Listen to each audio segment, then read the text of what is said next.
Roger, quick question from ExcelSoft on the career exploration design. When we find a program or a course title and the course description, I'll show you where this is at and the question that they brought up.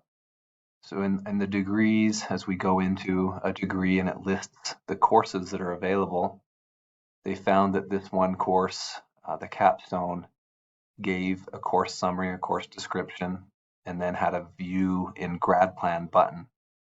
And their question was, where would this view in grad plan button take you? It doesn't have anything when you do click on it. Would it take them to their current grad plan and where it fits in their program?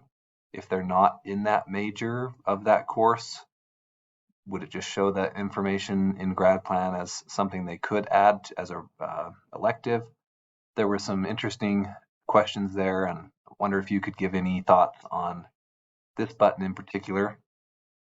And I'll let you know if other questions come up, but wanted your insights on that. Thanks so much.